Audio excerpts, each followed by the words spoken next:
dear students, for today's session on the organ and organ systems of frog. Let us discuss. Alright. So in the previous classes we have completed discussing about the earthworm. So let us start with the frog. So let us understand the general few aspects about the organ and organ systems of frog.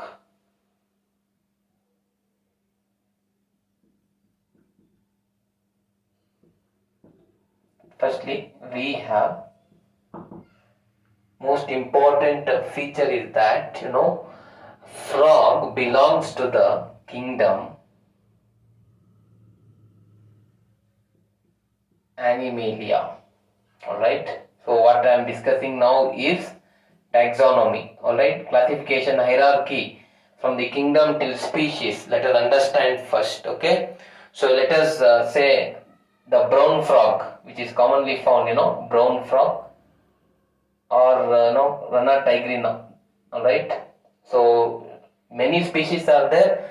So let us consider the classification of hierarchy or the taxonomy of Rana tigrina or brown frog. Many different species I have already told you, dear students. Alright, so we are considering one of the species, that is Rana tigrina.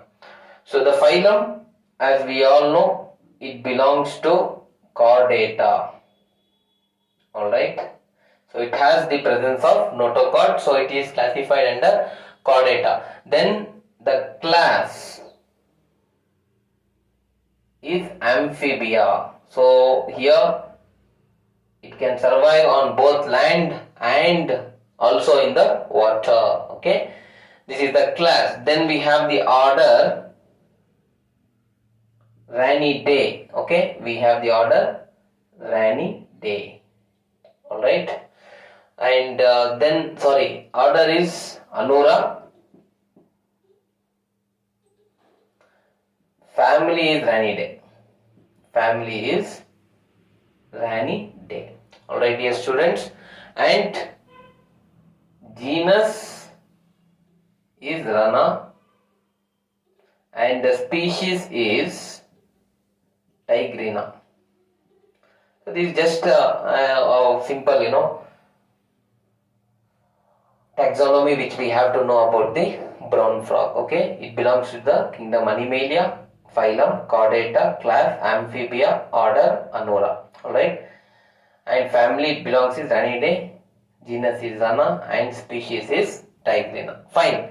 Now when we talk about the amphibians, as I told you, they can be present in both land as well as in water, and the most common species of frog in India, if we consider, that is bullfrog. What do we call? Bullfrog.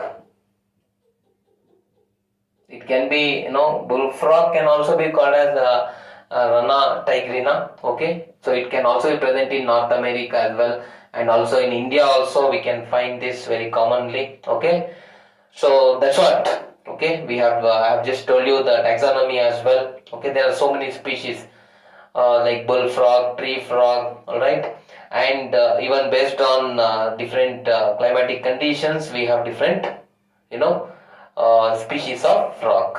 Now let me tell you, dear students, that the frogs are poikilothermic. That means to say that their body temperature does not remain constant. Does not remain constant.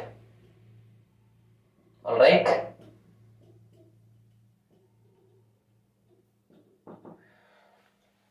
Or you can also refer it to as cold-blooded animals. The frogs are the cold-blooded animals.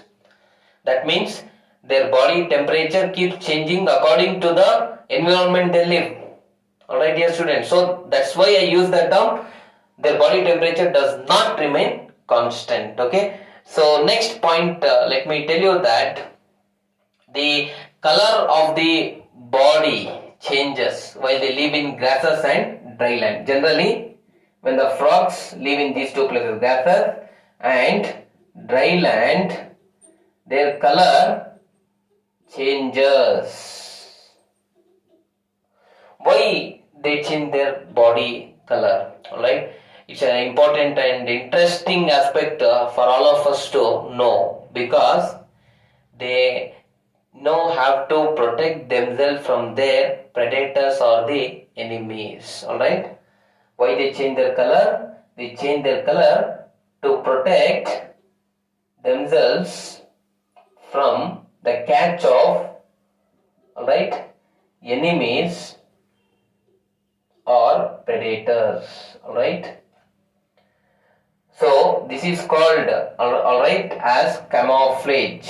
We use the word camouflage to refer it to the change of color by their body. Alright, or generally certain times we also use a word called mimicry to represent them. Alright, see, camouflage means the frog changes its color, alright, to protect itself from the predators. Alright, it hides. That's what we call camouflage.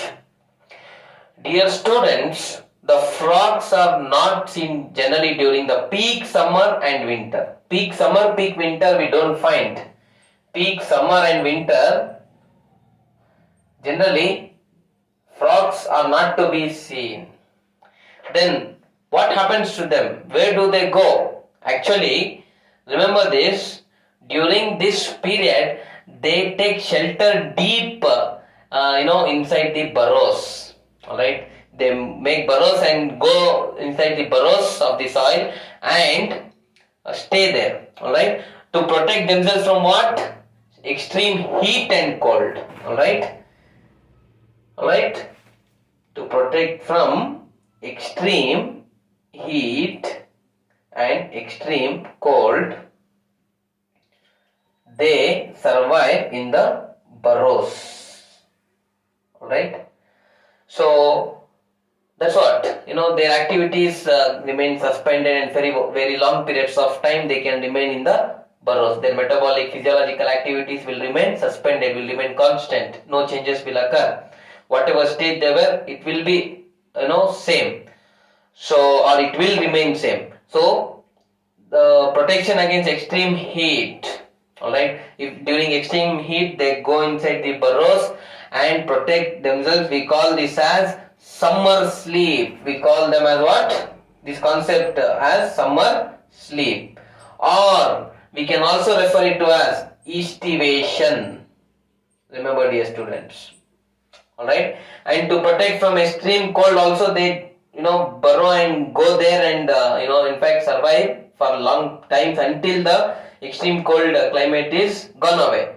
Alright, so that we call it as winter sleep. Alright, or we can also refer it to as hibernation. Hibernation. Alright, dear students, so these are few general points which we need to understand with respect to frog. Let me repeat, dear students. See, the common frog, most common frog we can say is what we call rana, tigrina, or the brown frog, or bullfrog. Generally we refer it to as. See, they are cold-blooded animals. Alright, so that means to say that they are poikilotherms. Their body temperature changes according to the environment where they live, so their body temperature is not constant. Secondly, in gaseous and dry lands, we see that their color changes. That change of color is called as camouflage. It is important to protect themselves against the eyes of predators. And further, during the peak summer and winter, we don't find them. So they in fact have estivation and hibernation, or summer sleep and winter sleep. What is this? They get themselves, buried under the burrows, so that they protect themselves from these two, extreme heat and extreme cold.